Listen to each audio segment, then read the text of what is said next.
Hey guys, today's video I'm going to show you how you can register to US Mobile Bank app. So first of all, what you have to do is open your browser. Go ahead and search for Register US Bank Mobile app. As you do that, you will see this mobile and online banking by usbank.com itself. Go ahead and open that link. Now as you do that, you have to select Enroll in Online Banking.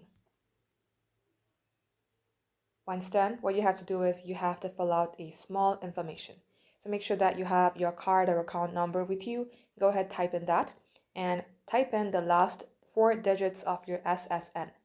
Now as you do that, select continue, and in case you do not have a SSN or social security number, select this and simply type in your card or account number, your date of birth. It should be exactly as you have it in your citizenship, then select continue.